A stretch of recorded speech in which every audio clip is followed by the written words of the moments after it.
welcome to Septum Sen vs. the World. I'm Septum Sen, and I'm here to talk to you about another excellent series. Now, I've given some good reviews, and those have been sparing in the last few coming years. But this is another great series, and I am talking about the series Nana. Now, Nana is a series that I am familiar with, and you've heard about on this channel a couple of times through one particular reason, and that's these. These are the things that both me and Kotobuki Jake have watched, and they are excellent. I've even read some of the manga, which is also excellent, but I had yet to watch these, which is sad because they're out of print. And yet, I had these in my collection for years. They are awesome. I got them at the same time I got Honey and Clover, which is another excellent series. Another one that I would rate very highly.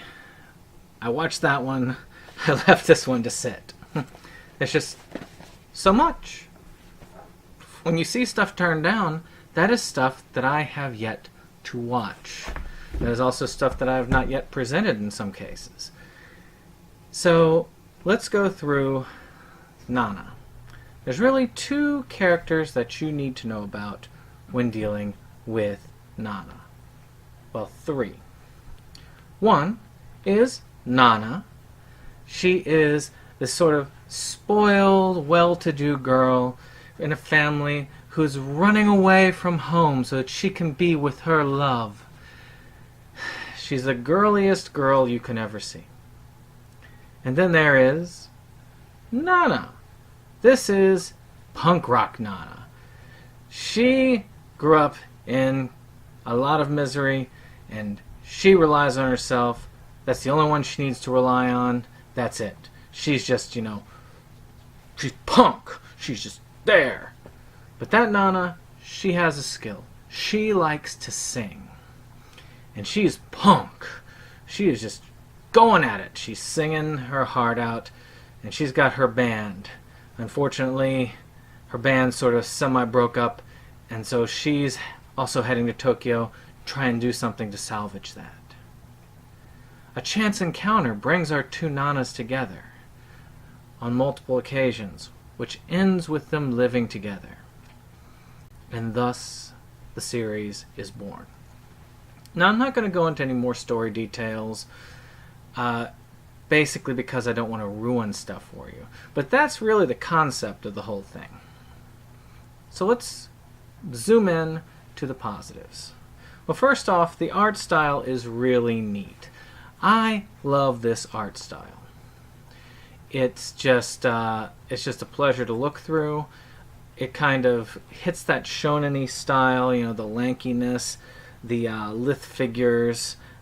It's just, it is what it is. It is that shonen style, but there is an artistic look to it. Kind of reminds me a little bit of Honey and Clover, but a little downgrade from there. Now, where it upgrades from Honey and Clover is the music. The music is spectacular. I love all the songs. The openers and enders are great, though sometimes I wonder if the enders match the feeling of the show. The openers most definitely do. And this helps rock what you've got. I'll play just a teeny bit because these particular anime ones, they tend to ping you very quickly. But here's a very quick thing. I need your love, and a broken road. I'm right here, gotta sing your song. You're pushing my thought through my life. I need. So you got a little touch, a little taste. You need to go out and listen to it yourself. It really is an excellent series. So, it's not just music, it's not just presentation. Voice acting is also really well done. It is the interactions, it is the characters that bring this home. When I look at a series, and I love a series, it is because the characterization, the writing, is 50 steps above the rest. is on top. Everything is great. This is something that everyone needs to check out. This series has two core premises. It's about love and friendship. And that sounds really corny because most shonen series are about love and friendship. We shall best the dragon. I mean, really, it's just... it's kind of corny, but this is done in an appropriate way. This isn't, I'm going to use the love of friendship to take down the bad guy. This is about bonds. This is about people healing. Skip Beat also talks about this. Both Nanas are missing important things in their lives. Nana number 1, she is missing depth. Everything is on the surface with her. Be it she sees somebody who shows her attention and gives her love, and she automatically just assumes that she loves them back with as much vigor. And it gets her in trouble.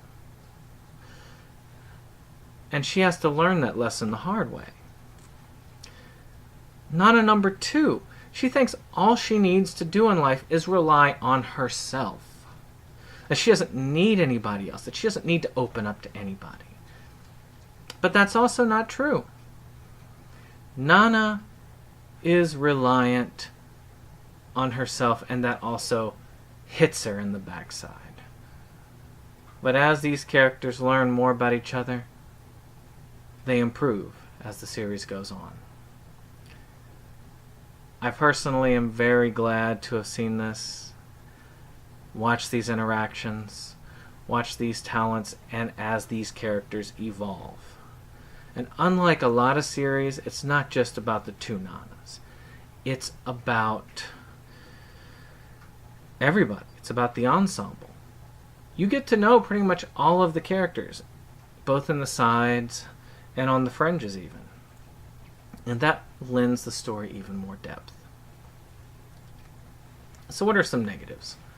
Well, of course, one negative is that, I don't know, it's something about an anime, they don't make enough songs, so you hear the same song over and over and over and over again. But when you think about the timetable, most of it takes place over a 6 to 12 month period. So you don't expect to hear a lot of different songs. But at the same time, after you hear the same song for the 50th time, you're like, okay, something new please. They do change it up, and this is only a minor gripe when it comes to normally a spectacular series. Other than that, if you're not into the typical shonen-y, don't pay attention to him. He means shoujo, not shonen. Dumbass. Lanky guys that look similar and sometimes a little bit hard to tell apart, you're not going to like this. Because these characters get very, very similar in build. I mean, it's just like with a lot of things like Skip Beat, Sailor Moon. These are just, it's just the body types. Fruits Basket is well known for this in the manga, where you're sitting there going, what character is that? Oh, that guy. Yeah, I know who that is. So, I've given you a lot of good and a little bit of bad. So let's break it down. So, I would have to give our first bit, which is entertainment, a straight out 9. And I give it a 9 because there are some parts that drag a little bit, but for the most part, it's gold. It's just, gold. So, that is entertainment. The next is art. Well, unfortunately, Fellini isn't involved in this particular one, so I can't give it a 10, but because of the writing, because of the art, because of the general quality of it all, aside from it being a somewhat generic art style for shonen, I still have to give it an 8. So far, 8 out of 10 for that. So the last is importance. Well, importance is important when it comes to these types of things. And Nana is a good series. It is one that I think most people should know about, but a lot of people don't know about, and that's because it's kind of fallen by the wayside. I mean, these particular discs, they're about 13 episodes, about 11 to 13, and it goes for 4 series. I mean, 4 of these. I'm going to show you these here so that you can see. They come with kind of minimal extras, clean openings, a couple of the music videos, line art, things like that. And they're really cool looking box sets. I mean, I'll show you. One of them comes with a guitar pick. This is set 4, just to give you an idea as to what they typically look like, the 3 disc sets. But at the same time, they're out of print. They're falling to obscurity, and it's a shame. For that, I have to give this a 6. So, how does it break down in the end? I give Nana an 8 out of 10. So, have any of you actually seen this series? If you have, please comment in the section below. I want to hear from you. I personally love the series, and I would love to hear more about your experience with this wonderful series. And if not, what are you waiting for? Find it. It's worth your watch. I will see you on the next one.